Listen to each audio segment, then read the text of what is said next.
Il y a des enfants qui sont sortis même par l'avortement. Peut-être tu étais aussi cet enfant-là qu'on pouvait avorter. Mais le Seigneur n'a pas permis. Le Seigneur n'a pas permis. Il y a parmi nous, il y avait une discussion entre le père et la mère. Il dit non, nous devons avorter cet enfant. Mais Dieu dans le ciel, comme il te connaissait, il dit non.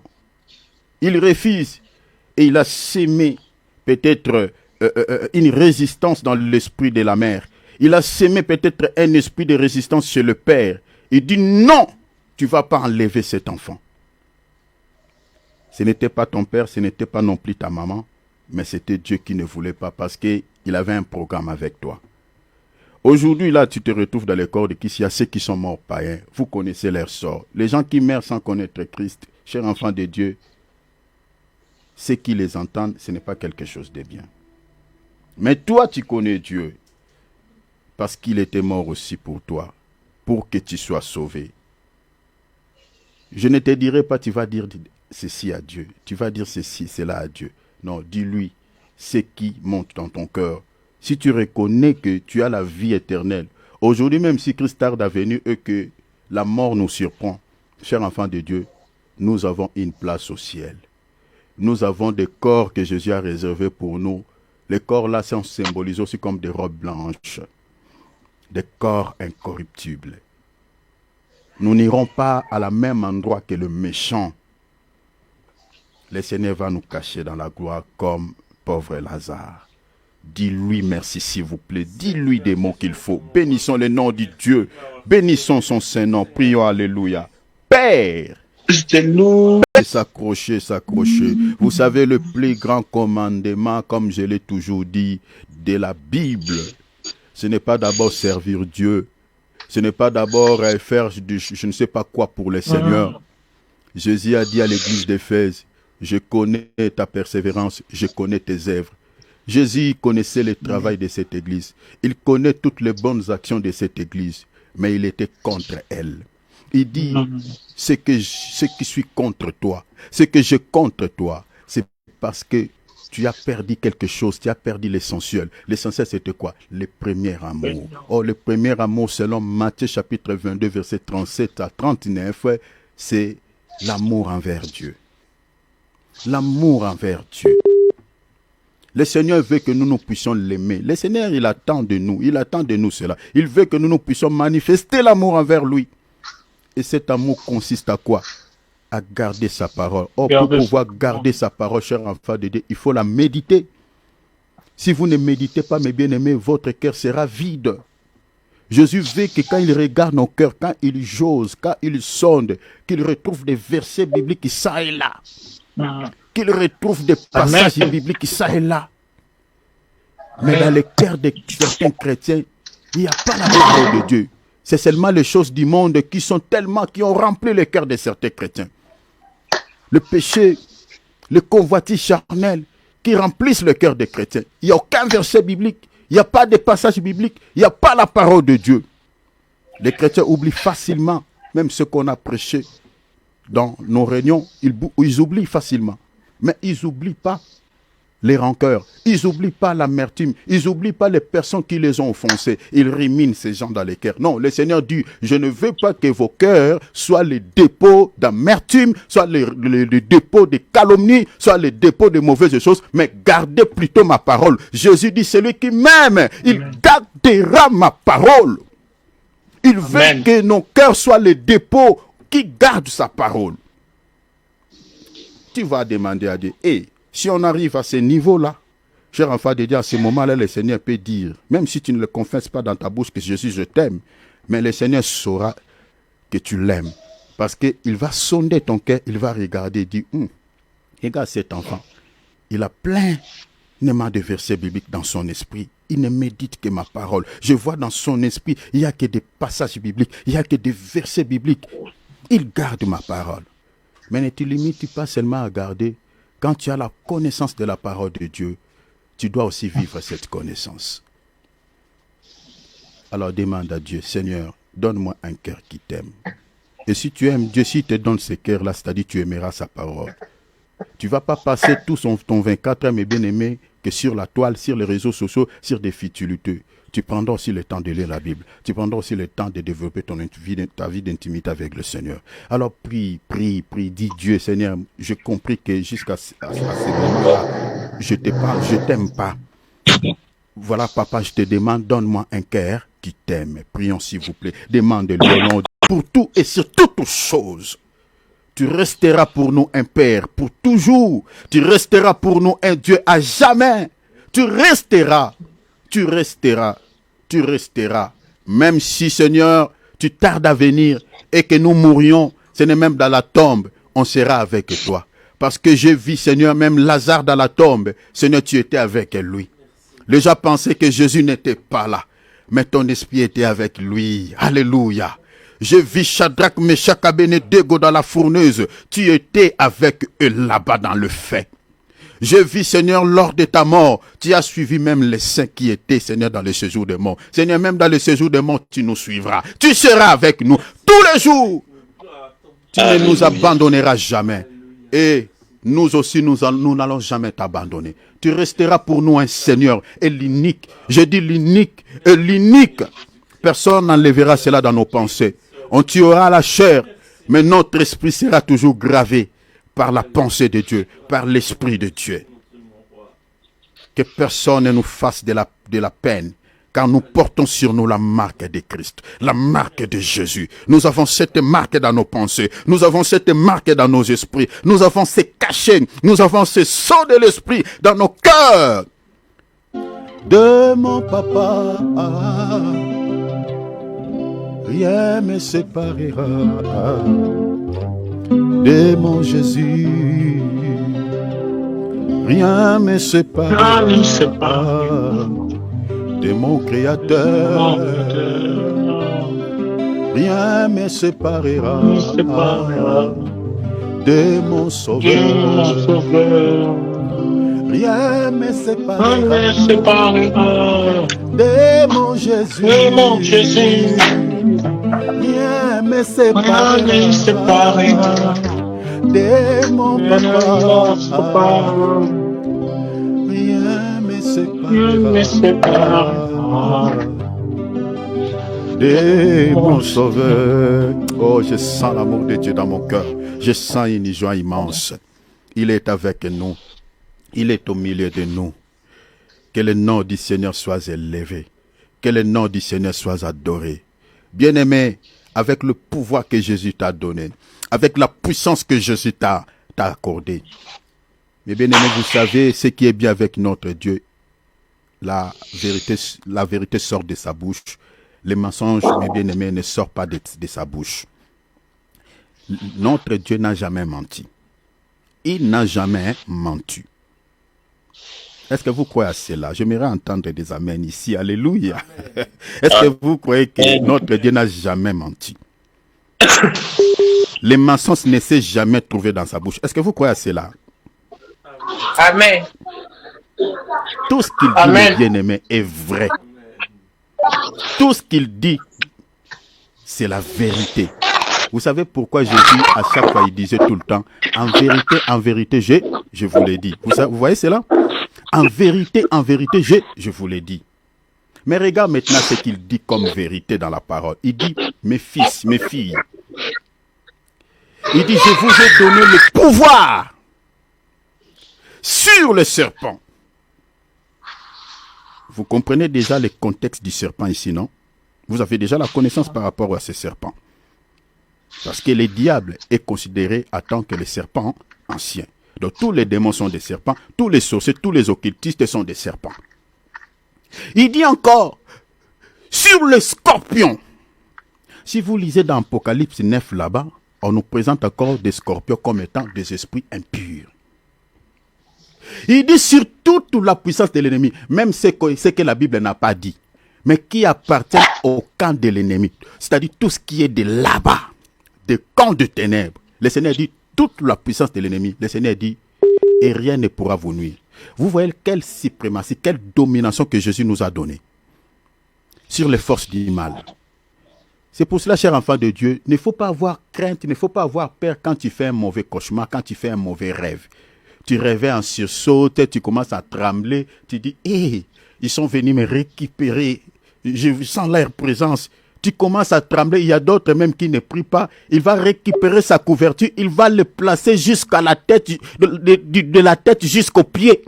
C'est comme si les esprits n'auront pas la capacité d'enlever sa couverture. Il y a d'autres, par défaut de père, il a fait un mauvais rêve. Il a fait un mauvais cauchemar. Au lieu de prier, lui, il fait le recours à sa couverture. Il va le placer bien, tout le corps, de la tête jusqu'aux pieds. Il se cache là-bas. Et là, à ce moment-là, le diable est en train de rigoler, dit, oh, regarde ce petit, regarde cette petite. Il peut bien enlever cette couverture. Non, la Bible dit, la véritable couverture, c'est l'ombre du Tout-Puissant. La Bible dit, celui qui demeure sous l'abri du Très-Haut repose à l'ombre du Tout-Puissant. Amen. La vraie protection, c'est Jésus. Amen. Le Seigneur, la Bible dit, s'il ne garde, celui qui garde, gardera en vain.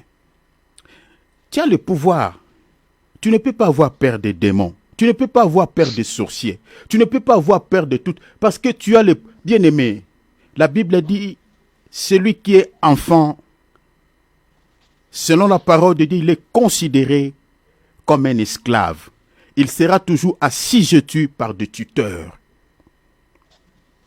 Je sortirai un peu du sens contextuel de ce passage, mais vous comprenez, les tuteurs sur le plan spirituel peuvent être aussi tous ceux qui sont dans l'occultisme, tous ceux qui sont dans la sorcellerie, ça peut être des démons, voyez, parce qu'il y a certains chrétiens qui jusqu'à présent, malgré ils sont dans les seigneurs, mais continuent toujours à être dominés par les sorciers de leur famille, par les occultistes, par certaines, voilà, tout ce qui pratique, tout ce qui appartient dans les camps de l'ennemi. Les démons les dominent. Alors que ça ne devrait pas être ainsi. Tout simplement parce que ces chrétiens-là sont encore des bébés. N'ont pas la connaissance suffisante de la parole de Dieu. Voilà pourquoi on continue à les traiter comme des esclaves. Mais, si quelqu'un n'est pas enfant, parce que la Bible dit un héritier, mais tant qu'il est enfant, il sera traité comme un esclave. Qui sont les héritiers selon la Bible? Qui sont-ils les héritiers de Dieu? Si vous lisez dans l'épître aux Romains, si vous lisez dans l'épître aux Corinthiens, les héritiers de Dieu, c'est les chrétiens. C'est toi et moi. Nous sommes les héritiers de Dieu. Nous avons le pouvoir, la domination de dominer tous ces gens-là qui sont considérés comme des tuteurs. C'est nous qui doivent plutôt, au fait, les traiter comme les esclaves. Un héritier qui a tout. Mais un tuteur, un serviteur peut les traiter comme un esclave. Ça ne se fait pas. J'aimerais ici qu'une colère sainte monte dans ton esprit. Tu vas libérer des paroles puissantes. Tout ce qu'on a érigé contre ta vie, contre ton destin, contre tes projets cette année, tu vas libérer des paroles de feu. Tu sais pourquoi tu vas libérer des paroles de feu? Parce que l'action du Saint-Esprit passe par le fait. La raison pour laquelle, pour attester qu'il est fait en nous, il se manifeste en tant que fait en nous, le jour de la Pentecôte. Ils se placèrent sur l'église. Ils se posèrent sur la tête des membres de l'église, sous une forme de langue de feu, pour attester que en vous je suis feu. La Bible dit, l'Éternel notre Dieu est un feu. Donc quand tu vas commencer à libérer ces paroles, parce qu'il a dit, il a fait de ses serviteurs des flammes de feu. Les paroles que tu vas libérer, bien aimé, je vous dis des choses en guise de cause. Je me rappelle, un jour, je faisais une prière. Une sorcière qui tentait de s'attaquer à moi. Pendant que j'étais en train de prier, mes bien-aimés, j'ai libéré des paroles de feu. Ma femme peut témoigner si elle était là. Je libérais des paroles de feu. La maman là a hurlé. Je vous dis, elle n'a pas crié, mais elle a hurlé. Tous les locataires de cette parcelle étaient sortis. Et c'était vers 2h du matin. Elle a hurlé. Faites attention, tu n'es pas n'importe qui. Alors tu vas écraser tout ce que le diable a placé sur ton chemin. Commencez à prier, ouvrons nos micros, commençons à prier. Mabraïbos. Sur la terre. Alléluia. Tout lui est soumis. À jamais, tout est soumis à lui. Dans les cieux, les esprits qui sont dans l'espace, sur la terre, les esprits qui agissent sur la terre, tout lui est soumis. À jamais, on y va, tout est soumis à lui. Tout lui est soumis. Oh, à jamais, tout est soumis à lui. Tout lui est soumis. Oh, à jamais. Oh, il est le roi des rois. Tout lui est soumis.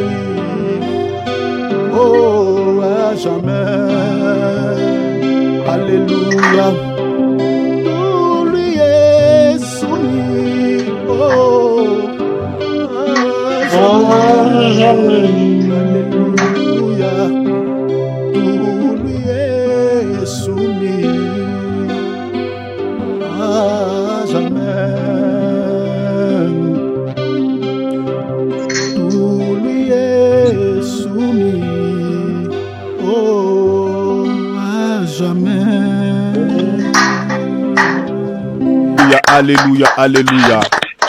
Gloire au Seigneur, gloire au Seigneur. Voilà, le Seigneur est avec nous. Sa présence est là. Je bénis le nom du Seigneur. Je salue la présence du Saint-Esprit qui est au milieu de nous. Qui croit que le Saint-Esprit est avec nous ici? Qui croit à cela? Qui peut manifestons-nous? Est-ce que nous croyons que l'Esprit de Dieu est au milieu de nous? Alléluia. Amen. Alléluia. Amen. Amen. L'Esprit de Dieu Amen. est là. Amen. Alléluia. Moi, j'ai senti sa présence. Je crois que vous aussi, vous avez senti sa présence. Gloire à Dieu. Et je sais, lorsqu'il descend au milieu de son peuple, il ne descend pas pour croiser les bras, mais il descend pour faire un travail. Je crois que le Saint-Esprit de Dieu, il a fait un travail dans la vie de chacun d'entre nous ici. Si vous croyez à cela, donnez-moi un amen. Alléluia. Gloire à Dieu. Alléluia. Amen. Gloire à Dieu. Amen. Merci. Que le Seigneur de gloire vous soit favorable en toutes choses. Prenons nos Bibles, chers enfants de Dieu. Prenons nos calepins. Voilà. Gloire à Dieu. Comme vous le savez bien, faisons comme d'habitude. Nous mettons nos micros en mode silencieux. Voilà. Gloire à Dieu. Frère David, si tu peux juste gérer un moment, tu regardes les micros qui sont ouverts. Si tu peux m'aider à fermer cela. S'il vous plaît, mon frère David. Voilà. Nous sommes attelés sur les quatrièmes catégories de faux prophètes que nous sommes en train d'aborder.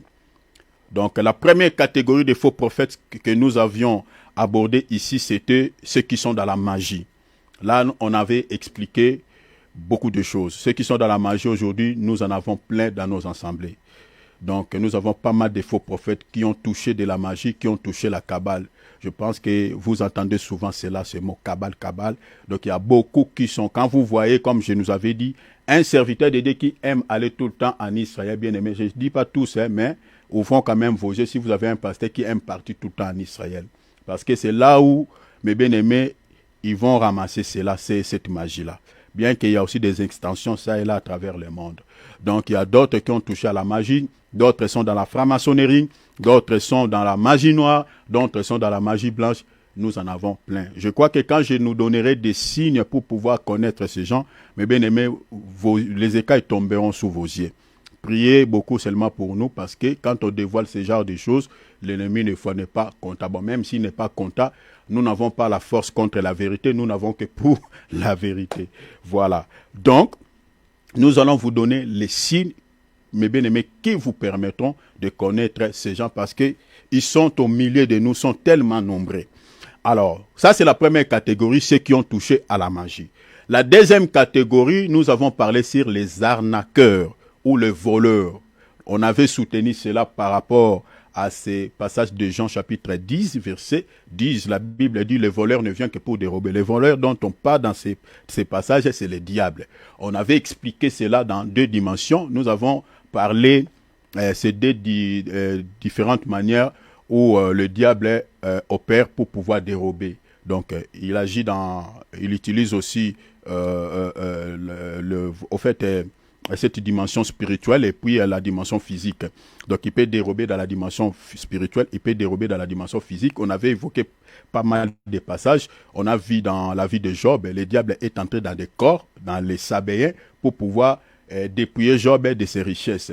Et puis, sur le plan, ça c'est plus sur le plan physique, sur le plan spirituel, selon Luc chapitre 8, vous lisez à partir du verset 5, vous voyez la Bible dit, quand la parole de Dieu se met dans le cœur, les oiseaux viennent pour pouvoir enlever cette parole dans le cœur de la personne, de peur qu'il croit et soit sauvé. Or, l'oiseau dont le Seigneur parle et dit, c'est le diable. Donc, vous voyez même sur le plan spirituel, il vole aussi la parole dans les cœurs des chrétiens. Donc, si vous voyez certains chrétiens qui ont fait du temps et du temps dans nos assemblées, qui n'ont aucune connaissance de la parole de Dieu, ce n'est pas parce que ces gens-là ne veulent pas. C'est parce qu'il y a un oiseau, à chaque fois que ces gens-là, quand ils écoutent la parole, il y a un oiseau qui vient enlever cette parole-là dans leur cœur. Vous voyez la parole de Dieu prêchée là, comme je suis en train de prêcher là. À la fin de la prédication, vous demandez à ces chrétiens qu'est-ce qu'on a parlé. Le chrétien est en train de gratter sa tête. Il ne sait pas ce que l'homme de Dieu a prêché pendant 1 heure du temps. Donc, ces genres de chrétiens, nous en avons plein, qui ont fait des temps et des tas dans les assemblées. Tout ce que lui, il connaît, que c'est la prière. Il n'a pas la connaissance de la parole de Dieu. Alors, il y a un oiseau, le diable vole aussi la connaissance de la parole de Dieu. Alors, si on n'a pas la parole dans le cœur, on ne sera pas sauvé. Parce que la Bible dit, il enlève la parole de peur que cette personne croit à la parole et son âme soit sauvée.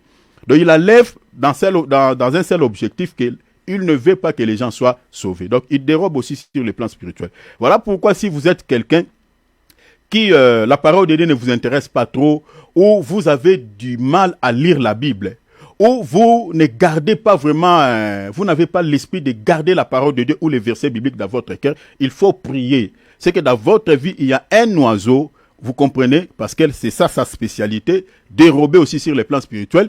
Il vient tout le temps dans votre vie pour pouvoir dérober cette parole-là. Donc il faut prier, chasser cet oiseau-là dans votre vie.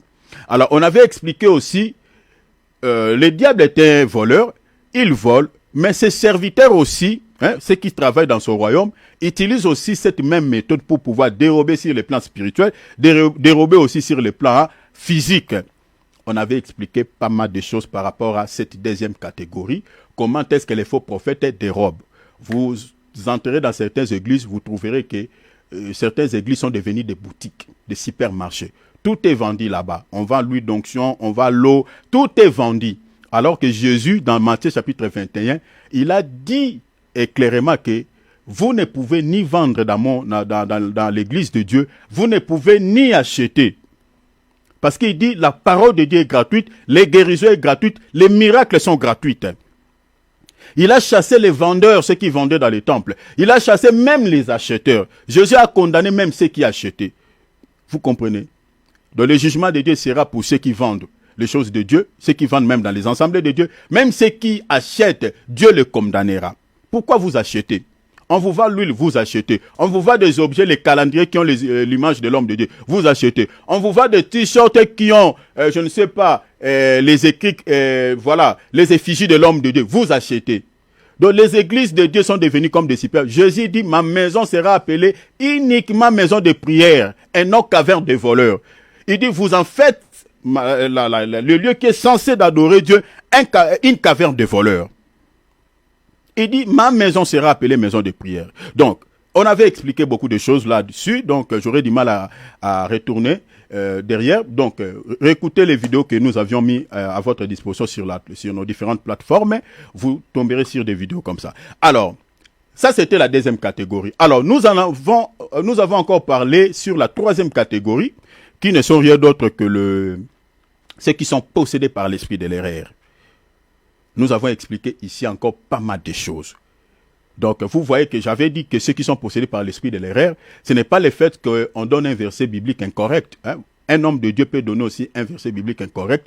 Cela ne fait pas de lui qu'il est possédé par l'esprit de l'erreur ou il est un faux prophète. Non.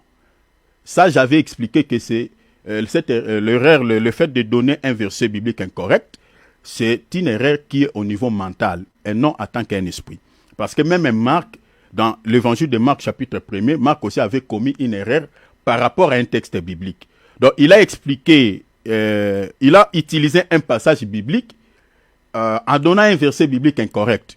Au lieu de dire Malachi, lui, il dit Malachi. Vous voyez, ça peut arriver. C'était une erreur au niveau mental. Ça arrive.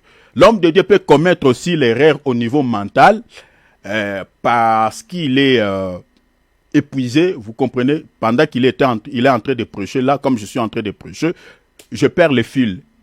Et je commence à dire des choses peut-être que je ne pouvais pas, ou je n'avais pas préparé, ou je ne pouvais pas dire. On peut perdre le fil à cause de bruit, de distraction qui est peut-être autour de moi, ou soit je suis tellement fatigué, ça peut arriver, on perd le fil pendant la prédication. Cela ne fait pas de ces serviteurs de Dieu qui perdent le fil pendant sa prédication un faux prophète où il est possédé par l'esprit de l'erreur. Nous avions dit que celui qui est possédé par l'esprit de l'erreur, c'est celui qui a des motivations impures au sujet de la parole de Dieu. C'est-à-dire, vous voyez que la Bible, par exemple, prenons un verset qui parle, par exemple, de la sanctification, mais la personne, sur ces versets, lui, il voit l'argent. Il parle de l'argent, même dans un verset qui dit clairement, on parle de la sainteté. Vous voyez? Donc, ce genre de personnes sont possédées par l'esprit de l'erreur. Les gens qui interprètent la Bible, qui font parler de la Bible, c'est qu'elle n'a pas dit.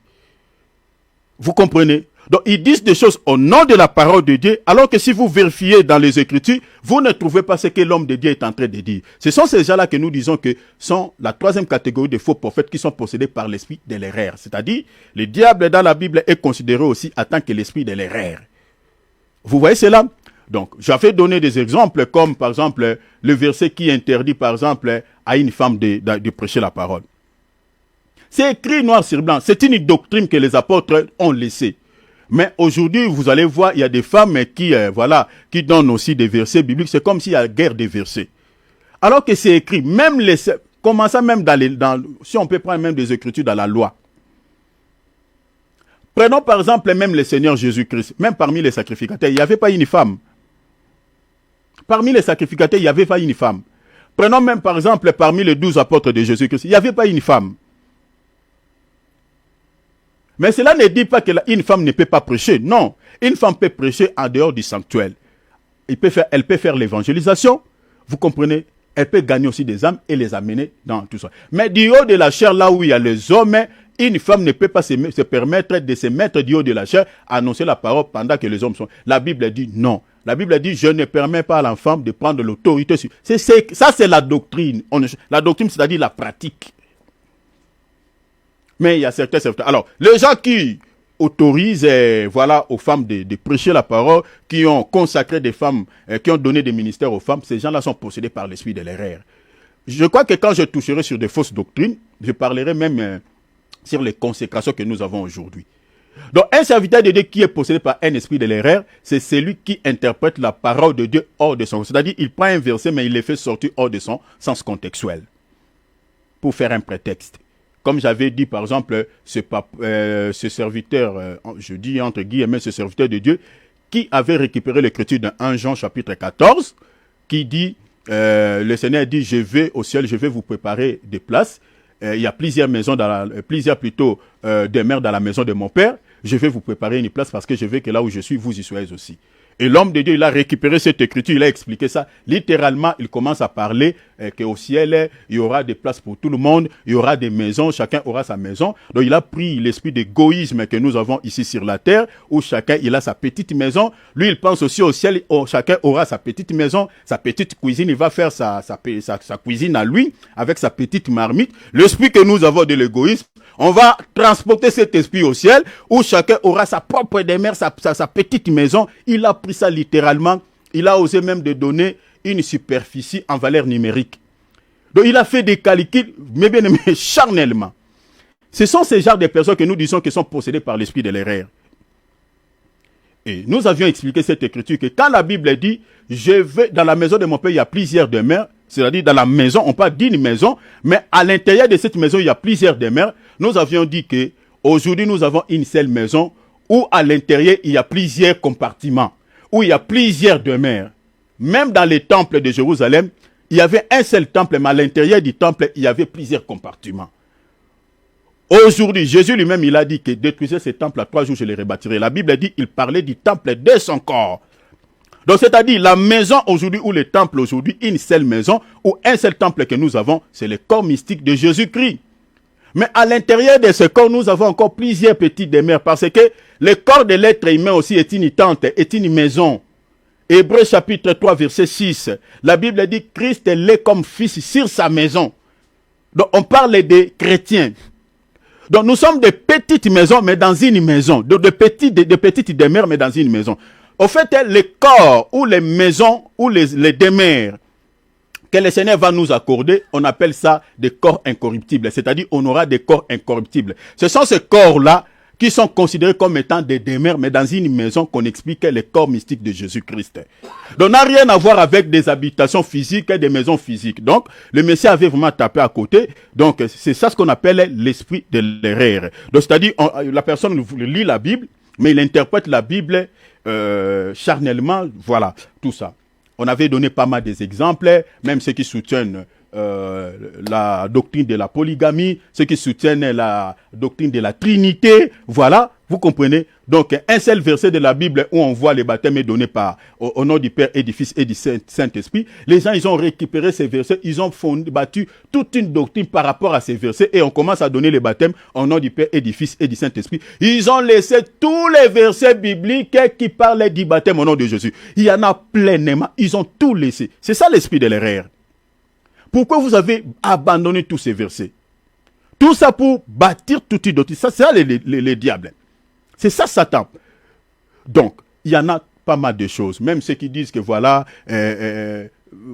boire l'alcool, ce n'est pas un péché, tout ça. On avait expliqué tout ça. Parce que l'apôtre Paul dit, ne vous enivrez pas du vin car c'est de la débauche. Les gens récupèrent seulement la partie A. Ils laissent la dernière partie, la partie B. Là où Paul dit, au contraire, soyez remplis du Saint-Esprit. Là, les gens n'expliquent pas. On avait expliqué tout ça à la lumière des Écritures. Alors, on avait expliqué que l'esprit de l'erreur, c'est aller au-delà de ce qui est écrit. Voilà, on avait expliqué pas mal de choses. Ça, c'était la troisième catégorie de faux prophètes que nous retrouvons dans nos assemblées aujourd'hui, qui interprètent la parole de Dieu par l'esprit de l'erreur. Parce qu'il y a l'esprit de la vérité et l'esprit de l'erreur. L'esprit de la vérité, c'est le Saint-Esprit. Selon Jean chapitre 14, vous lisez là-bas, vous trouverez, la Bible dit, le Saint-Esprit, c'est l'esprit de la vérité. Et le Seigneur dit, il vous enseignera toutes choses. Un vrai serviteur de Dieu qui a le Saint-Esprit de Dieu ne peut pas commettre les erreurs dans les Écritures. Il interprète la parole de Dieu avec les erreurs où ils ne comprennent pas les Écritures. Ça ne se fait pas. Dans la Bible, on a vu, c'était les Sadducéens et les pharisiens que Jésus avait taxé, que vous êtes possédés par l'esprit de l'erreur. Parce que vous ne comprenez ni les Écritures, ni la puissance de Dieu. C'était les pharisiens, les Sadducéens. Alors, l'apôtre Paul lui dit, notre prédication ne se repose ni sur l'erreur, ni sur la fraude. Vous voyez, la prédication de la croix ne se repose pas sur l'erreur. Donc si vous voyez un serviteur de Dieu qui est en train de tordre le sens des Écritures, il est en train de faire sortir le verset hors de son sens contextuel pour faire un prétexte, c'est celui-là qui est considéré en tant que faux prophète, et puis il est possédé par l'esprit de l'erreur. Alors, la quatrième catégorie que nous sommes en train de partager aujourd'hui, nous avions dit, c'est des hypocrites. Les hypocrites, pourquoi nous disons que la quatrième catégorie des faux prophètes sont des hypocrites? Parce que la Bible dit, nous avions dit plutôt que ce sont des gens, ce sont ceux, au fait, qui font semblant d'être debout, mais en réalité ont déjà fait naufrage par rapport à la foi pour s'attacher à des esprits séducteurs et à des doctrines des démons. Ou si vous voulez, à des enseignements des démons, parce qu'une doctrine est un enseignement ou l'ensemble des enseignements. Donc nous avions dit que la quatrième catégorie des faux prophètes, que nous en avons plein aujourd'hui dans nos assemblées, parce que ces gens-là sont tellement considérés aux yeux du monde, sont tellement considérés au vu du monde, sont dans nos assemblées, ils annoncent, la parole. Bien-aimé David, si tu peux connecter Maman Ambroisie, connecter tout le monde. Bien, Michael, tu peux faire ça, s'il vous plaît, parce que je vois des appels ici. S'il vous plaît. Essayez de connecter les autres. Donc, nous en avons tellement plein aujourd'hui dans nos assemblées. C'était quatrième catégorie des faux prophètes. Ce sont des hypocrites. Pourquoi nous disons que la quatrième catégorie des faux prophètes sont des hypocrites? Parce que ce sont des gens en réalité qui ont déjà fait naufrage par rapport à la foi. Donc nous pensons que ces gens-là sont toujours debout, mais en réalité ce sont des gens qui se sont attachés déjà à des esprits séducteurs et à des doctrines des démons. Vous comprenez? C'est pour ça que nous avions dit que ce sont des hypocrites. Parce qu'un hypocrite, c'est quelqu'un qui a double face. C'est-à-dire, qui se fait passer une personne qui ne l'est pas. C'est ça un hypocrite. Donc, il se montre devant le public, au vu des gens, quelqu'un peut-être, voilà, qui est ceci, qui est cela, mais la réalité en est une autre chose. Alors, donc c'est pour ça que nous disons que ce sont des hypocrites. Ce sont des gens qui n'ont rien à foutre avec les choses de Dieu, qui ont abandonné les vrais enseignements du Seigneur Jésus-Christ, mais peut-être nous, on les considère en tant que vrais serviteurs de Dieu, nous les considérons en tant que vrais ministres de Dieu, voilà, on les considère, on les donne des éloges, voilà, alors qu'ils s'affichent complètement des choses de Dieu. Alors, lisons d'abord un texte et puis on va expliquer quelque chose. Lisons d'abord un texte. Nous sommes dans 1 Timothée chapitre 4, verset 1er, on va lire jusqu'au verset 3. Bien aimé, suivez-moi très bien. Donc, je ne vais pas faire la récapitulation par rapport à ce qu'on avait dit, par rapport à ces quatrième catégories. Donc, aujourd'hui, je vais directement avancer parce que j'aimerais que nous puissions toucher le mode opératoire et puis vous donner aussi quelques signes des faux prophètes pour pouvoir connaître ces gens. Parce qu'il y a des chrétiens qui ont du mal à connaître ces gens. On vous donnera des signes visibles. Je vous avais déjà dit, quand vous voyez un serviteur de Dieu qui entre dans l'église, qui porte une croix, une chaînette, une grosse chaîne avec un crucifix, ce sont ces gens-là. Quand vous voyez un serviteur de Dieu avec une canne, un serviteur de Dieu avec un bâton, un serviteur de Dieu avec une épée, un serviteur de Dieu qui aime s'habiller au même pied d'égalité que les prêtres catholiques. Vous voyez ces gens-là avec des écharpes, avec des talites, avec des dômes. Mais bien aimés, ne vous posez pas 3-4 questions, ce sont ces gens. Ça, c'est déjà des signes que je vous donne. Je vous donne. J'expliquerai cela quand je vous donnerai des signes. Alors, lisons 1 Timothée, chapitre 4, verset 1er, on va lire jusqu'au verset 3. La Bible a dit, mais l'Esprit dit expressement que dans les derniers temps, j'avais dit tantôt que le dernier temps commençait à partir de Actes chapitre 2, verset 14. C'est là où l'apôtre Pierre dit, c'est ici ce qu'a dit le prophète Joël, que dans les derniers jours. Donc lorsque le Saint-Esprit était descendu là, c'était déjà les derniers jours ou les derniers temps. Ça commence là, à partir de la venue du Saint-Esprit. Et jusqu'à présent, nous sommes toujours dans les derniers temps. Et ce temps va se clôturer au retour du Seigneur Jésus-Christ, c'est-à-dire en l'enlèvement de l'Église. Là, la porte de la grâce va se refermer et la grâce va retourner en Israël. Donc voilà pourquoi profitons de ce temps, mes bien-aimés, parce que nous sommes dans les derniers temps. Et très très bientôt, le Seigneur viendra chercher l'Église pour que la porte de la grâce se ferme pour les nations et que le Seigneur puisse donner encore une seconde chance à ces peuples qu'il avait abandonnés depuis la nuit des temps. Alors, la Bible a dit, dans les derniers temps, l'Esprit ici, c'est le Saint-Esprit qui est en train de libérer une parole de manière claire en disant que au dernier temps, dans les derniers temps, quelques-uns, c'est-à-dire une portion de gens, une minorité de gens, abandonneront la foi. La foi, je nous avais dit ici, la foi dont on parle ici, n'est rien d'autre que la bonne parole, le vrai enseignement, selon Galates chapitre 1, verset 23. C'est le vrai enseignement, la bonne parole. Parce que dans la Bible, nous avons trois types de foi. Nous avons la foi en tant que fruit de l'esprit, selon Galates chapitre 5, verset 22. Et puis nous avons la foi en tant que don spirituel, selon 1 Corinthiens chapitre 12. Vous lisez à partir du verset 7, vous descendez. Et puis nous avons la foi en tant qu'évangile, selon Galates chapitre 1, verset 23. Alors la foi dans ce contexte ici, la Bible a dit, c'est quelques-uns abandonneront la foi ici, c'est-à-dire abandonneront la bonne parole, abandonneront la sainte doctrine, abandonneront les vrais enseignements. La Bible a dit pour faire quoi? Pour s'attacher à des esprits séducteurs et à des doctrines des démons ou à des enseignements des démons. Il y a un virgule. La Bible a dit dans le verset 2, par l'hypocrisie des faux docteurs. Soulignez ça. Par l'hypocrisie des faux docteurs. Donc ces gens ne vont pas abandonner la vraie foi, ne vont pas quitter la sainte doctrine, ne vont pas abandonner les vrais enseignements par leur propre gré, mais il y a des faux docteurs. Les faux docteurs utiliseront l'hypocrisie comme étant un appât, comme étant un outil pour pouvoir égarer toutes ces personnes qui étaient dans la bonne voie, qui étaient dans la vraie parole, pour pouvoir les égarer et que ces gens puissent suivre soient possédés par les esprits séducteurs et que ces gens commencent maintenant à approcher des choses qui n'ont rien à voir avec les choses de Dieu. C'est-à-dire, ces gens-là vont s'attacher, comme la Bible dit, à des doctrines des démons ou à des enseignements des démons. C'est ça ce qui fera même à ces gens-là, soient considérés en tant que des hypocrites ou des faux docteurs. Parce que quand quelqu'un est possédé par l'esprit des faux prophètes, il devient pareil que eux. Vous comprenez? Donc, toutes ces personnes-là, ces quelques-uns-là, qui vont quitter la bonne parole pour s'attacher à des esprits séducteurs, et aussi à leur tour deviennent des hypocrites, deviennent aussi des faux docteurs. Voilà pourquoi j'ai dit, la quatrième catégorie, c'est des hypocrites, les gens qui ont quitté le droit chemin pour pouvoir embrasser la voie de la perdition. Alors, la Bible a dit, par l'hypocrisie des faux docteurs, portant la marque de la frétissure dans leur propre conscience. Vous comprenez, ils ont une conscience tordue.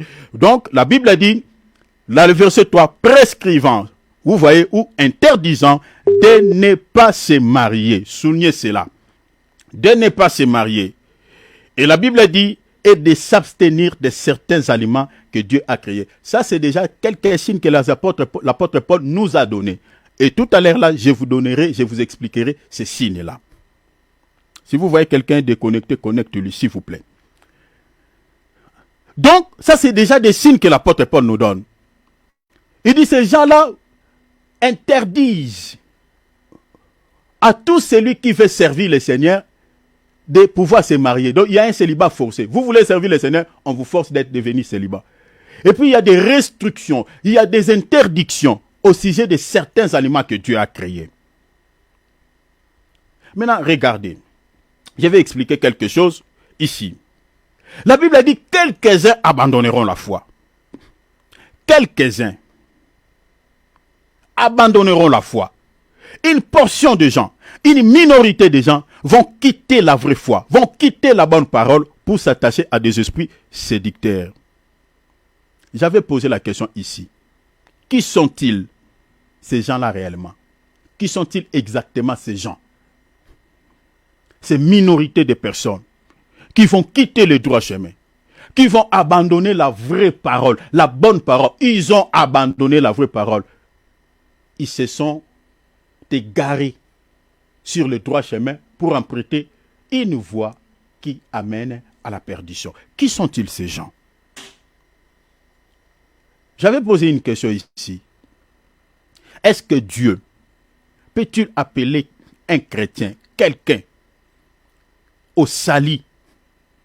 Ou Dieu peut donner un ministère à quelqu'un et que cette personne-là, demain ou après-demain, devient un faux chrétien, devient un faux serviteur? Est-ce que Dieu peut-il faire ça? Comment se fait-il que ces gens s'écartent du droit chemin pour aller à la voie de la perdition? Comment? Comment se fait-il?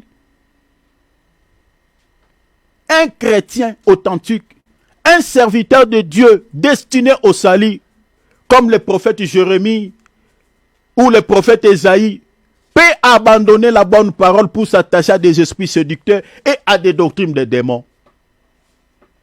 Cela peut se faire.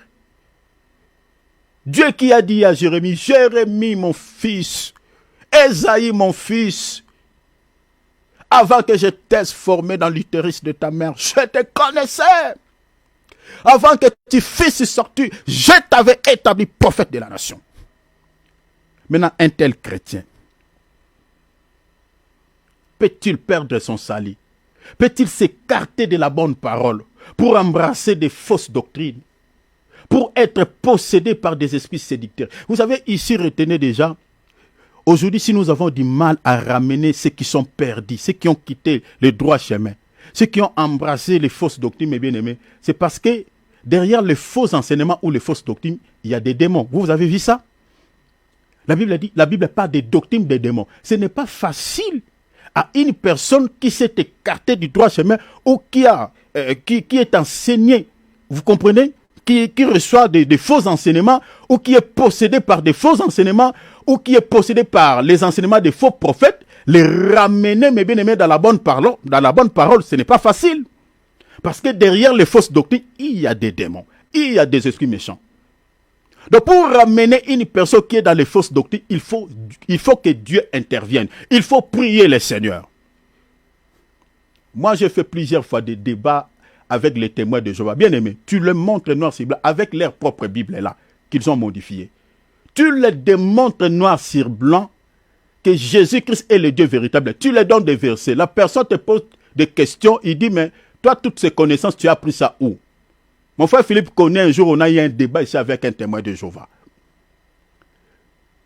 La personne, il est convaincu que ce que tu dis est vrai. Mais sauf que il ne veut pas abandonner sa religion pour te suivre.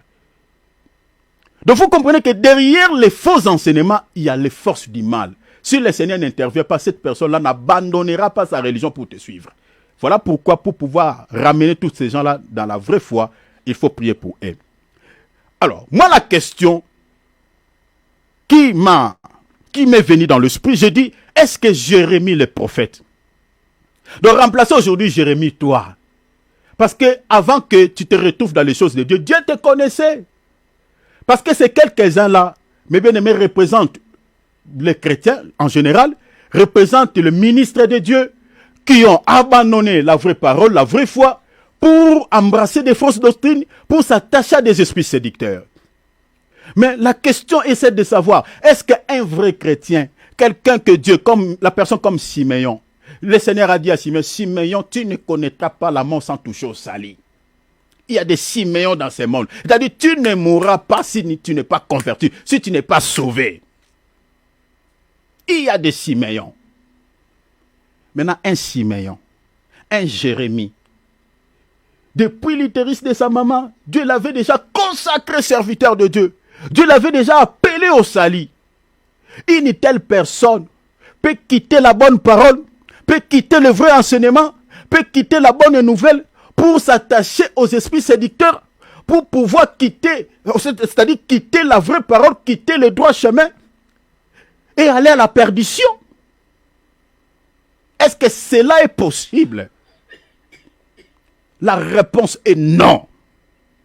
Moi, je ne peux pas croire qu'un vrai ministre de Dieu, un vrai chrétien, peut abandonner la bonne parole pour embrasser des faux enseignements, pour embrasser des fausses doctrines, des doctrines des démons, pour pouvoir être séduit par des esprits séducteurs. Je ne crois pas. Mais posez-vous la question, qui sont-ils ces gens maintenant qui ont quitté le droit chemin, qui ont abandonné les vrais enseignements, qui ont abandonné la saine doctrine pour embrasser des fausses doctrines, des doctrines des démons? Qui sont-ils ces gens? Nous avons dit, la réponse se trouve dans la Bible. 1 Jean chapitre 2 verset 19. 1 Jean chapitre 2 verset 19. La Bible dit, ils sont sortis du milieu de nous, mais ils n'étaient pas des nôtres. Ah, vous voyez? Car s'ils étaient des nôtres, ils seraient demeurés avec nous. Mais cela est arrivé afin qu'il fût manifeste que tous ne sont pas des nôtres. Ce sont des gens qui sont sortis du milieu de nous. C'est nous qui croyions qu'ils étaient des nôtres.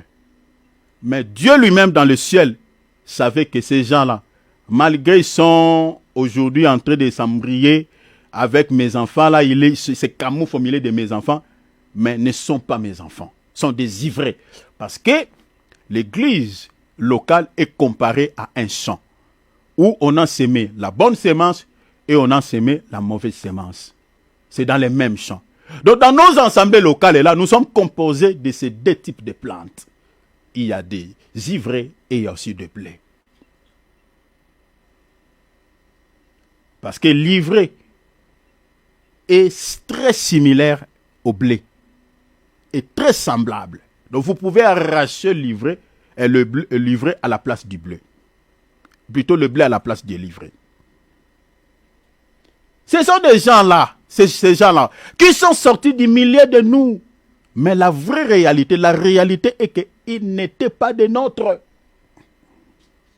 Parce qu'un chrétien, un Jérémie, un Ésaïe, un Paul ne peut pas perdre les salis. Moi, je crois que même tous ces Élie, tous ces Siméon, tous ces Jérémie, les prophètes, tous ces vrais serviteurs de Dieu, sur lesquels le ministère ne sont pas encore manifestés, qui sont encore dans les fausses religions, qui sont encore dans les églises de faux prophètes, bien aimés, le Seigneur le fera sortir de là. Avant qu'il ne vienne, le Seigneur le fera sortir. Parce que si le Seigneur les laisse dans ces églises-là, c'est qu'ils ne seront pas sauvés. Parce qu'un faux enseignement ne sauve pas. Nous aussi, nous, tels que nous sommes là, nous avons traversé certaines églises, hein, comme l'apôtre Paul. Il était au pied de Gamaliel, il était dans l'école de Talmudique, il a reçu les traditions de ses pères, il a été enseigné par le rite de Moïse, il a été enseigné par les traditions rabbiniques. Mais comme il était un Siméon, comme il était un Élie de Dieu, le Seigneur l'a ramené, l'a pris là-bas. Il dit, toi là, tu ne resteras pas là-bas parce que tu es appelé à être sauvé. Le Seigneur l'a ramené dans la bonne parole. Si un Élie de Dieu se retrouve dans les églises de faux prophètes, le Seigneur les ramènera. Le Seigneur le ramènera. Mais, il y a encore un autre élément. L'apôtre Paul nous fournit encore des indications pour identifier ces fausses confessions religieuses et ces faux serviteurs de Dieu. Il nous a donné des indications. Parmi ces indications, ils interdisaient les mariages, comme je nous ai montré tout à l'heure. Et certains aliments que Dieu a créés. Est-ce que vous avez vu ça? Ils interdisent les mariages, un célibat forcé. Et vous voulez devenir serviteur de Dieu ici? Écoute, ici, il y a une loi. Donc, acceptez cette loi. Si tu acceptes cette loi-là, tu deviens serviteur de Dieu. Plus question de se marier. Écoute, il y a certains aliments que tu ne peux pas manger si tu veux devenir serviteur de Dieu. Ils ont des interdictions. Ça, ce sont déjà des signes que l'apôtre Paul nous a donnés pour pouvoir comprendre ces faux serviteurs de Dieu, ces fausses confessions religieuses. Ce sont des grands signes. Et vous connaissez ces gens-là. Vous connaissez bien. Mais regardez. Parce que, vous savez, ces gens-là, ils ont aussi leur petit verset biblique. Où ils se cachent derrière, ils cachent leur fausse doctrine derrière ces versets bibliques. Il peut récupérer l'écriture où Paul dit, soyez célibataires comme moi. Il dit, vous voyez, lui il dit que nous sommes dans les faux. Vous voyez, Paul lui-même il était célibataire. Il dit aux gens aussi qui veulent servir le Seigneur d'être célibataires avec moi. Il se cache derrière ces versets bibliques. Ils sont quelques arguments, chers enfants de Dieu. Si vous n'avez pas la connaissance, ils peuvent vous rouler dans la farine. Hein? Mais regardez, lisons quand même cette écriture-là. Les écritures qui leur permettent de se cacher derrière. 1 Corinthiens chapitre 7, on va lire les versets 6 et 9. Je suis dans la traduction Semeur. Notez bien qu'il s'agit là d'une concession et nullement d'un ordre. Retenez. Nullement d'un ordre. Verset 7. Je voudrais bien que tout le monde soit comme moi, mais chacun reçoit de Dieu. La Bible dit quoi? Un don particulier de la grâce. L'apôtre Paul dit les mariages, l'autre les célibats. Dans les versets 8, il dit, j'aimerais cependant dire aux veufs, c'est-à-dire aux hommes qui ont perdu les femmes, et aux veuves, aux femmes qui ont perdu leur mari, que c'est une bonne chose de continuer à vivre seul. Comme moi. Verset 9, toutefois, s'ils ne peuvent pas se maîtriser en ce domaine, qu'ils se marient, qu'ils se marient. Si vous sentez que ça vous chatue, si vous sentez des démangeaisons dans votre sang, ça vous chauffe tellement, l'apôtre Paul dit, au lieu de se brûler, au lieu de se consumer, cours vite, va chercher une femme. Marie-toi. Toi la femme, tu vois que ça te chauffe, ça ne te permet pas de rester toute seule. Cherche un homme. Marie-toi. Il dit car mieux vaut de se marier que de se consumer en désir insatisfait. Vous voyez ici la pensée de l'apôtre Paul, c'est quoi? Il souhaite que les gens soient comme lui. Si vous lisez tous les chapitres, il a donné quelques raisons. Pourquoi il désire que les gens soient célibataires comme lui? Pour mieux servir le Seigneur. Mais l'apôtre Paul n'a pas fait de cela tout un ordre. Non. L'apôtre Paul n'a pas fait de cela une doctrine. Non. L'apôtre Paul n'a pas fait de cela toute une loi. Non. C'est ça ce qu'il dit dans le verset 6. Il dit, notez bien qu'il ne s'agit là d'une concession ni l'élément d'un ordre. Il a même dit que si vous sentez que vous pouvez se marier et vous pouvez servir le Seigneur tout en étant marié. Il n'a pas fait ça d'un ordre. Mais si vous allez chez ces gens-là, ils ont récupéré cette écriture que l'apôtre Paul il a dit aux gens d'être célibataires comme lui.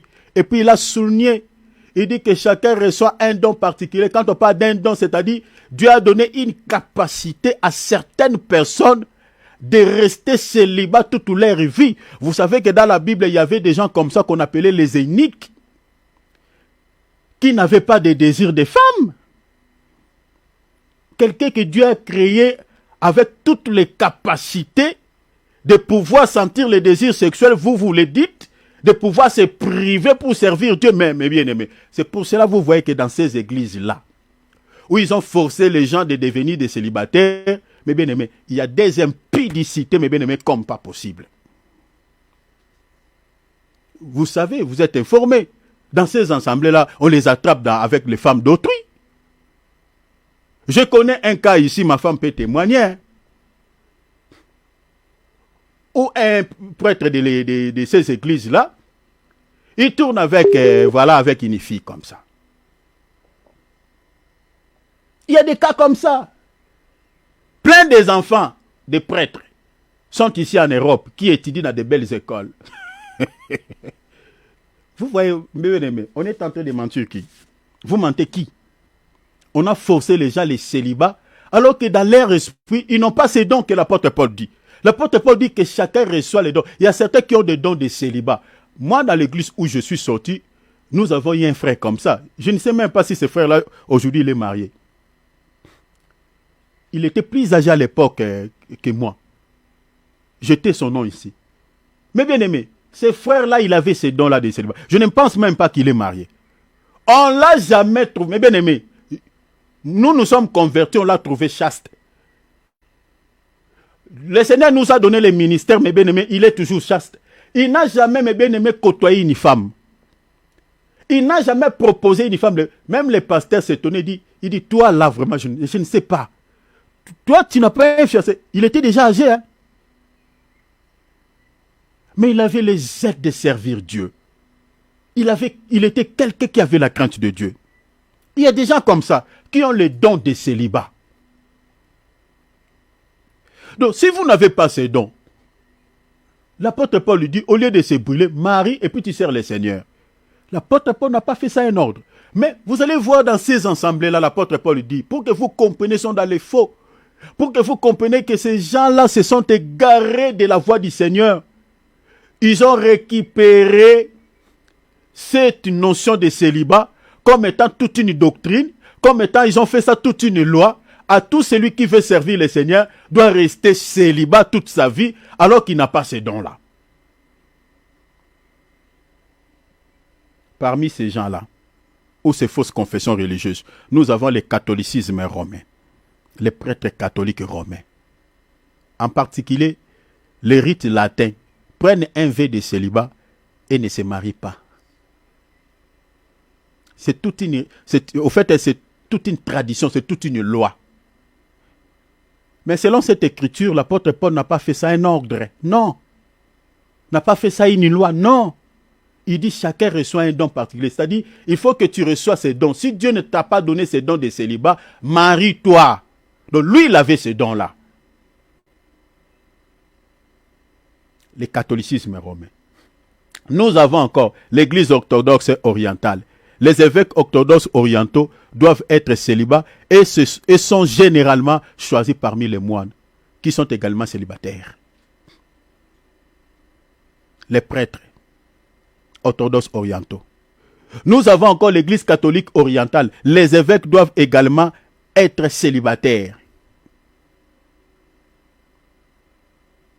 Là-bas, les paroissiens se marient. Nous avons encore les bouddhistes. Vous connaissez les moines. Les moines ne se marient pas. Ils prennent un vœu de célibat.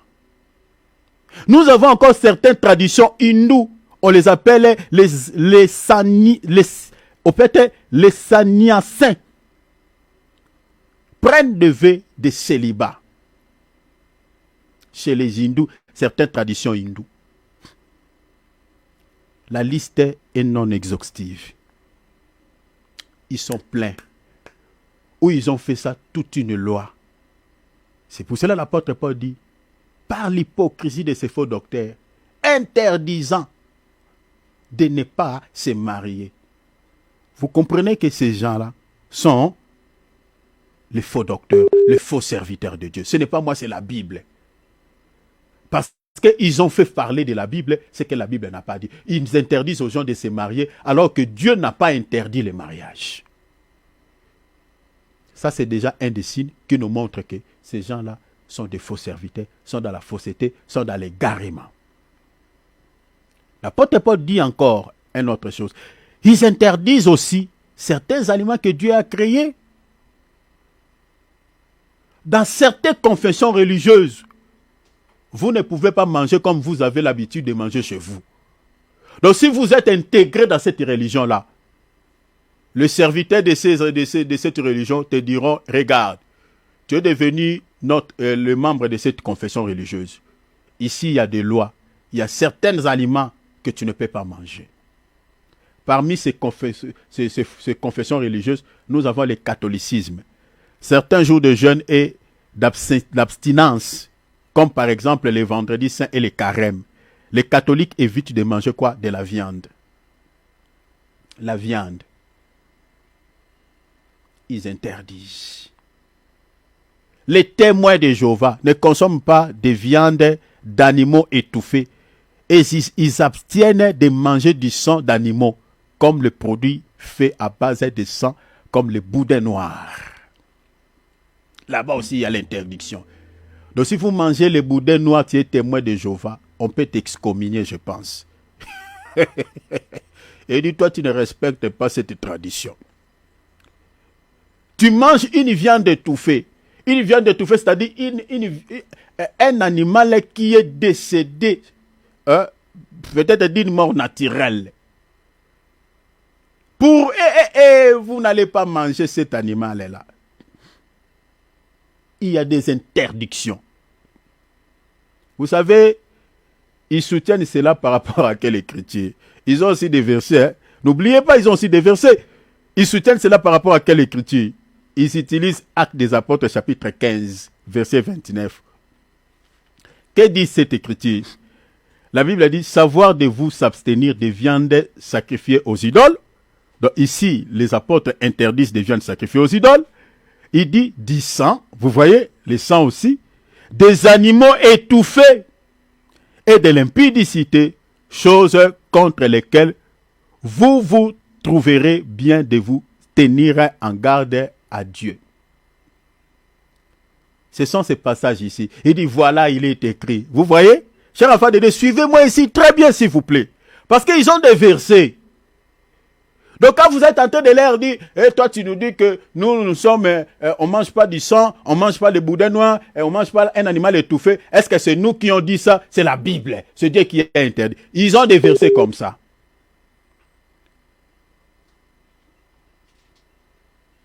Mais, ils ont fait sortir ces versets hors de son sens contextuel. Si vous lisez tous ces chapitres, regardez pourquoi les apôtres ici, ils avaient interdit aux chrétiens de cette époque-là de manger des animaux étouffés et du sang.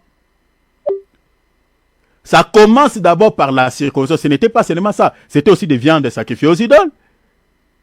Il y avait, si vous lisez les textes, il y avait tout un débat. Pour ne pas peser beaucoup de soucis à ces chrétiens-là, Parce que c'était des chrétiens qui étaient attachés tellement aux lois de Moïse, au rituel de Moïse, au rite de Moïse.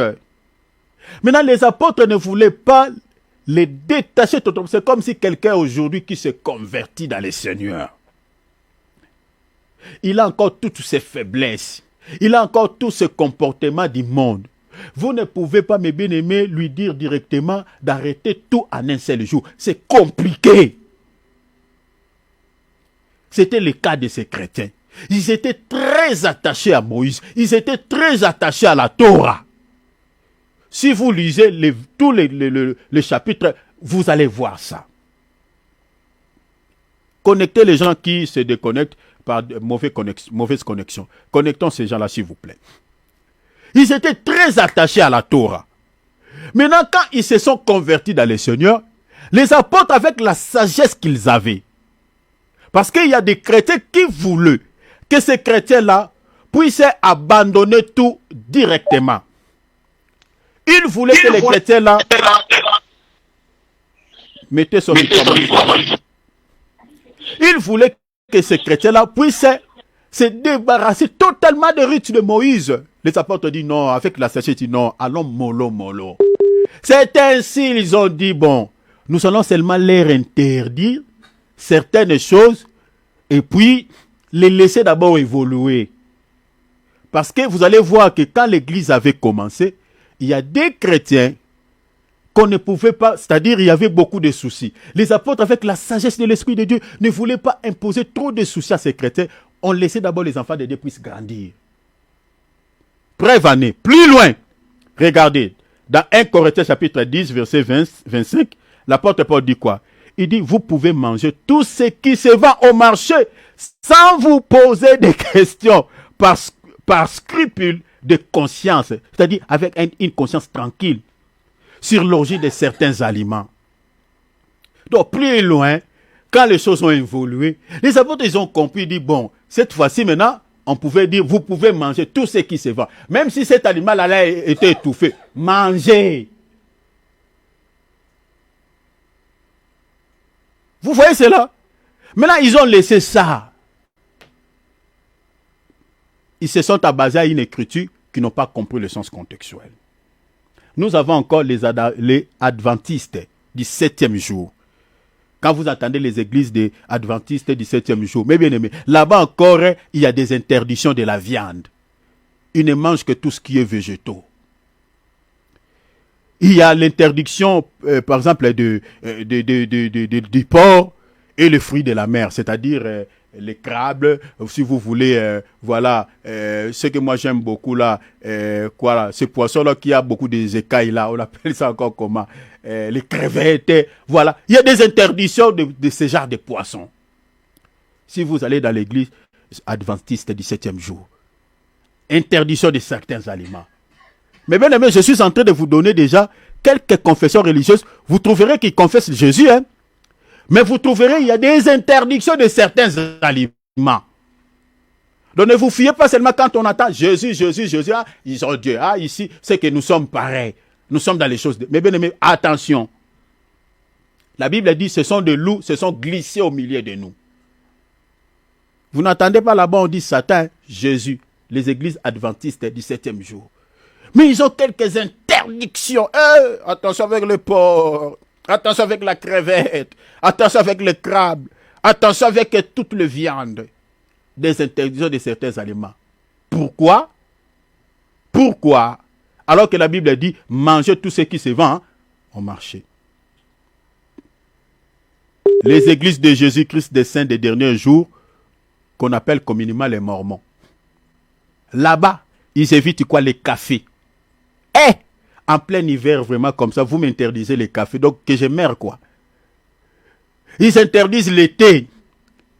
Mes frères européens ici qui aiment le thé, quand il fait froid là, quand vous allez chez un Européen, pendant l'hiver, quand il vous dit bonjour, la première des choses qu'il va vous donner d'abord, c'est le café ou le thé, pour que vous puissiez chauffer votre sang.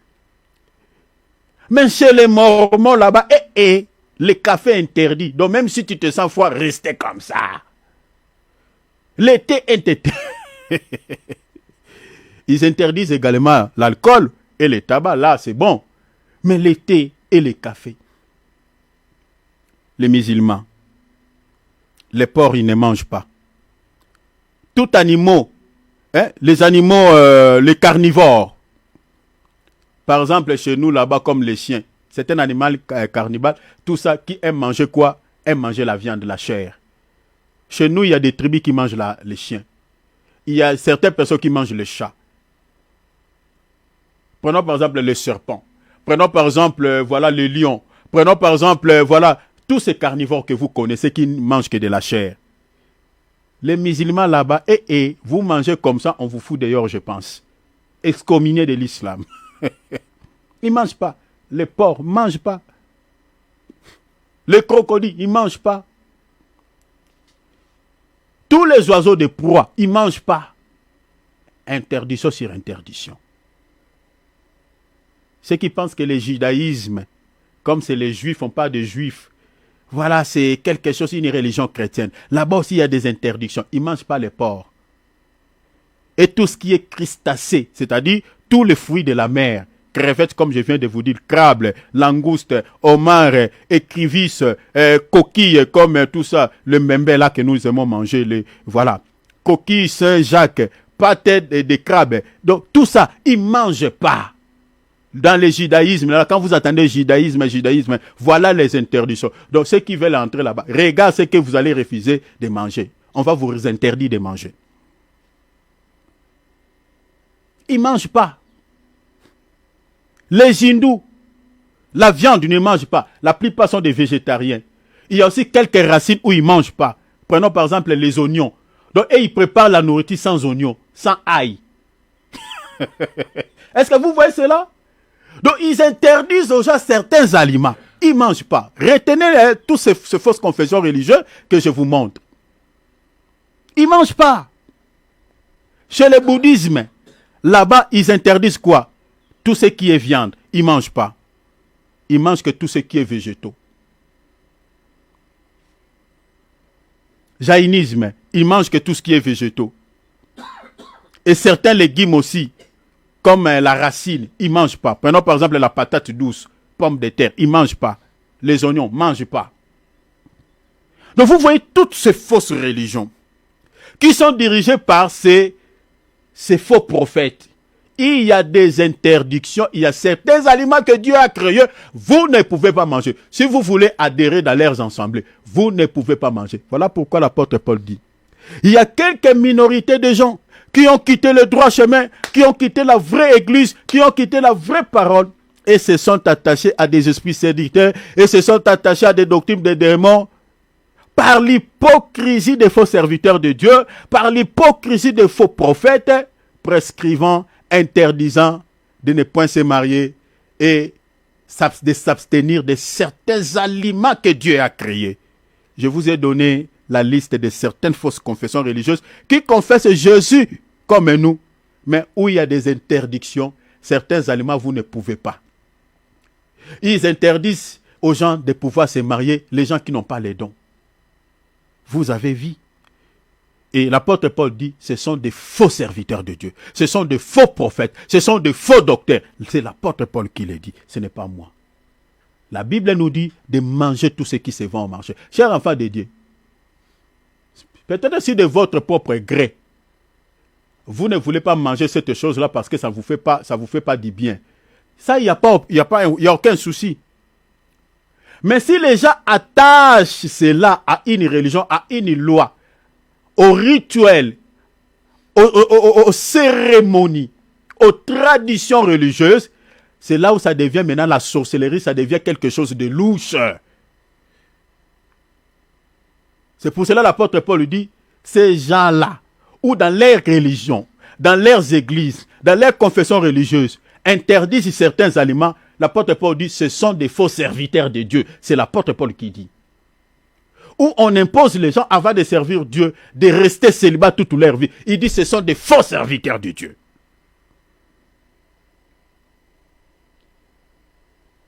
Et ce sont des hypocrites. Ils se marient, ils font des impudicités en coulisses, mais au vu aussi de tout le monde, Ils se présentent comme des célibats, mais la réalité, ils ont des enfants. Dans mon pays, combien on les a qui ont des enfants comme ça? On connaît des enfants de certains prêtres. Mais dans la bouche, ce sont des hypocrites. L'apôtre Paul parle l'hypocrisie.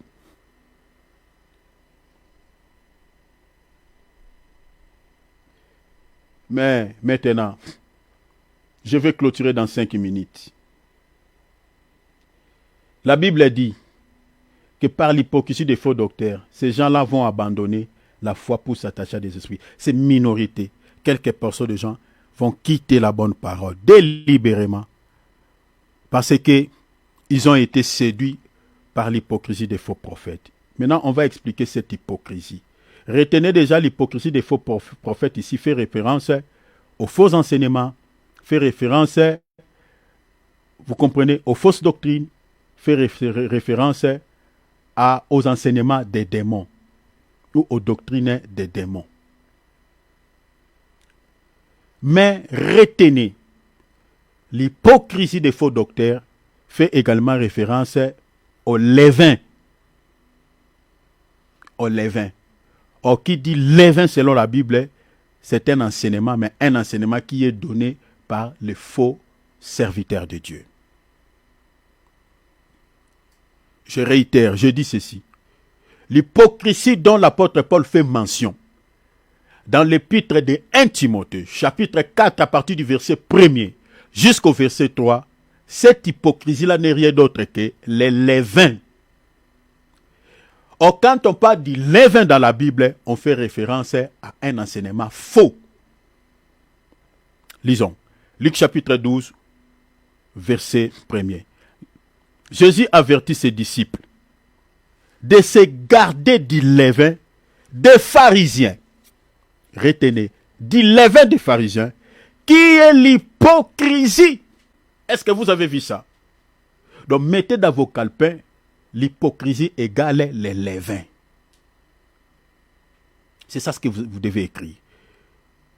Jésus met en garde ses disciples, comme je suis en train de vous mettre en garde, parce que l'esprit qui m'anime, c'est l'esprit du Seigneur. Mettez-vous en garde, restez sur vos gardes, du levain, des pharisiens des temps modernes, qui ne sont rien d'autre que les faux prophètes, mes bien-aimés, qui nous entourent, qui nous encerclent, qui sont pleinement aujourd'hui, qui remplissent nos assemblées. Mettez-vous en garde. Et pour pouvoir se préserver contre ces faux prophètes, méditez vos vies, soyez comme des chrétiens de l'église de Béry. Vérifiez tout ce qu'on vous dit à la lumière des Écritures. Si on vous dit quelque chose qui ne se justifie pas ni dans le Tanakh, ni dans le Nouveau Testament, bien aimé, rejetez cela en bloc. Qu'on ne vous montre pas un seul verset. Et si on vous montre ça dans la Bible et que vous avez toujours des doutes, mes bien-aimés, cherchez un vrai serviteur de Dieu, demandez-lui des questions par rapport à cela. Jésus met en garde ici ses disciples de se garder, de se préserver du levain des pharisiens. La Bible dit qu'il n'était rien d'autre quoi que de l'hypocrisie. Regarde maintenant. Dans Matthieu chapitre 16 verset 6. On va lire 6 et puis on saute, on va lire 12. Jésus leur dit, gardez-vous avec soin du levain des pharisiens et des sadducéens. Ici il ajoute encore des sadducéens. Les levains, les sadducéens avaient aussi leur levain. Les pharisiens avaient leur levain. Retenez déjà ici que les pharisiens et les sadducéens, même les scribes, étaient des docteurs de la parole.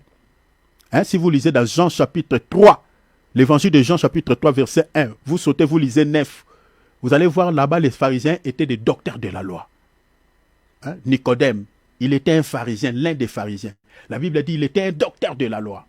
Selon l'écriture que je viens de vous donner. Jean 3 verset 1, lisez le verset 9. Donc quand Jésus est en train de mettre en garde ici, les disciples, contre les levains des pharisiens, contre les levains des scribes, contre les levains des sadducéens, Jésus leur mettait en garde contre ces docteurs, c'est-à-dire contre leurs enseignements. Regardez dans le verset 12. Alors il comprit que ce n'était pas du levain du pain. Donc Jésus a pris une métaphore. Il parle d'un faux enseignement, mais il a pris une métaphore pour parler, vous voyez, d'un faux enseignement. Donc les disciples, ils sont copiés. Donc les levains dont le Seigneur est en train de nous parler, ils disent quoi? Alors qu'il dit de se garder, mais de l'enseignement des pharisiens et des sadducéens. Est-ce que vous avez compris cela? Donc les levains dont le Seigneur disait à ses disciples de se préserver. Les levains de se préserver des levains des pharisiens. De se préserver du levain des sadducéens. Jésus leur disait en réalité de se préserver de leur enseignement. Que Jésus qualifie du levain. Or, les levains, c'est ça l'hypocrisie. Que nous, comme nous venons de lire. C'est ça l'hypocrisie. Pourquoi on dit que les levains là, c'est ça l'hypocrisie? Parce qu'ils avaient un enseignement où si vous regardez, Jésus dit, il disait des choses, mais eux-mêmes ne mettaient pas en pratique cela. Et puis, ils interprétaient la parole de Dieu hors de ses sens contextuels. Prenons par exemple les enseignements des sadducéens. Ils lisaient la Torah, c'était des docteurs de la loi. Mais ils interprétaient la Torah, mais bien aimé, selon leur pensée. Ils niaient l'existence des anges, alors que dans la Torah, on parlait des anges. Ils niaient carrément l'existence des esprits, alors que dans la Torah, quand quelqu'un meurt, son esprit ne meurt pas. Ils niaient encore, mais bien aimé, ce qui était plus grave, la résurrection du mort. Ils enseignaient dans leur synagogue que ceux qui sont morts sont perdus. Alors que dans la Torah, on parle aussi de la résurrection des morts. Vous voyez les dangers de leur enseignement. Mon minute est épuisée. Nous allons continuer là où je me suis arrêté. Je ne veux pas continuer, parce que sinon on va faire une longue vidéo. Donc, l'hypocrisie des pharisiens n'est rien d'autre que les levains. C'est-à-dire les info-enseignements. C'est-à-dire, ils présentaient aux gens quelque chose qui ressemblait à la parole. Mais la réalité n'était que, en réalité, ce n'était pas la parole. C'était un faux enseignement. C'était une malice de l'ennemi. C'était un poison. C'était un évangile qui ne pouvait pas sauver. Aujourd'hui, au moment où nous sommes en train de parler là, nous avons pleinement ces hypocrites dans nos assemblées qui nous prêchent des choses qui n'ont rien à voir avec notre salut. Mais les chrétiens qui n'ont pas la connaissance sont en train de gober cela comme des pilules, sont en train de récupérer cela comme de l'évangile pur, alors que ces gens-là seront surpris le jour de l'enlèvement, ils ne seront jamais enlevés. C'est ça ce qu'on appelle les levains ou l'hypocrisie des faux docteurs. Nous allons prier. Ouvrons nos micros, s'il vous plaît.